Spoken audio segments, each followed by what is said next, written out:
Hello students, आज की video में मैं आप लोगों को करवा रहा हूँ प्रोबेबिलिटी चैप्टर के कुछ इंपॉर्टेंट फॉर्मूले।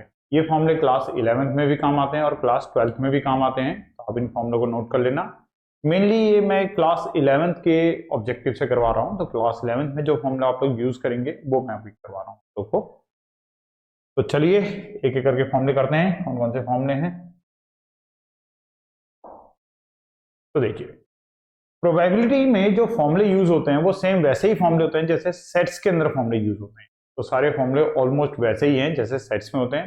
मैं एक बार लिखवाता हूँ आपको एक फॉर्मूले, और फिर इसके बाद जो टर्म्स होंगी इनमें उनको कैसे करके स्टेटमेंट में वो कैसे दी रहती हैं वो भी चीज मैं आपको बताऊंगा।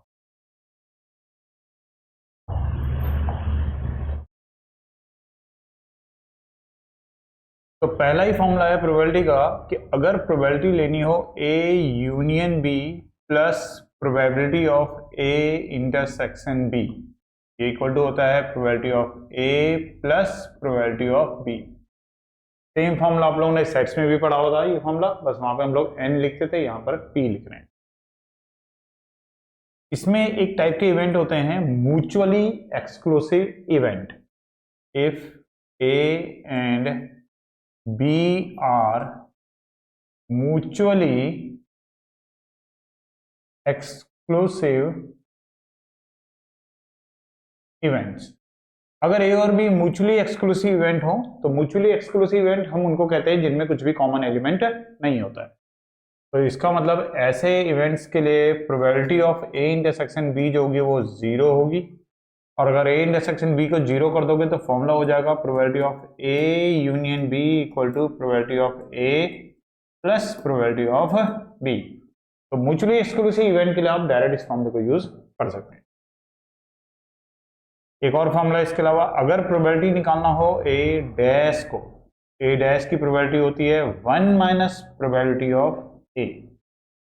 इसके अलावा अगर प्रोबेबिलिटी निकालना हो A इंटरसेक्शन B डैश के लिए तो इसका होता है probability of A minus probability of A intersection B। इसके अलावा अगर प्रोबेबिलिटी निकालनी हो A dash intersection B dash की तो ये होता है 1 minus probability of A union B।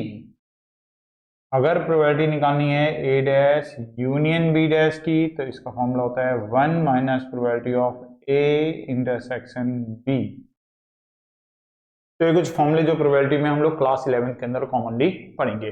अब मैं आपको इन टर्म्स के बारे में बता देता हूं कि जब लैंग्वेज में क्वेश्चन आएगा तो लैंग्वेज में ये सारी टर्म्स किस तरीके से लिखी रहेंगी। तो देखिए,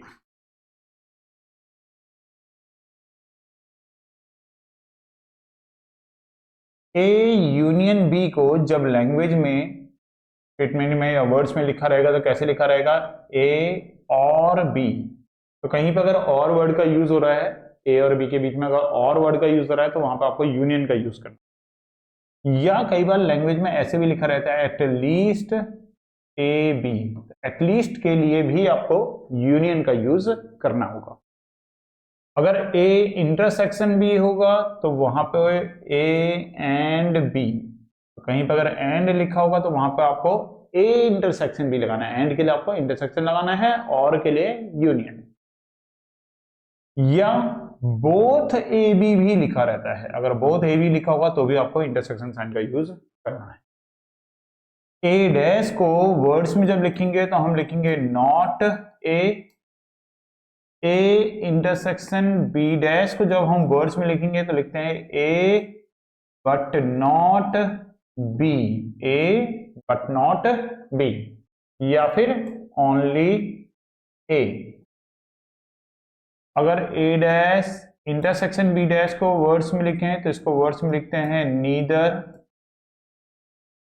ए नॉर बी, या कई बार ऐसे भी लिखा रहता है not A and not be, तो ये वर्ड्स में ऐसे लिखा जाता है।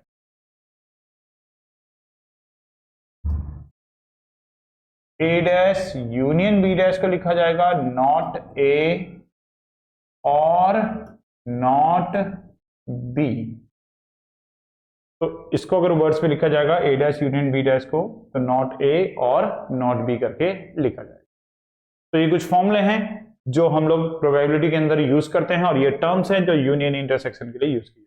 तो आप इनको अपनी कॉपी में नोट डाउन कर लीजिए, काफी काम आते हैं ये हमारे पास वर्ड प्रॉब्लम सॉल्व करते वक्त प्रोबेबिलिटी के अंदर।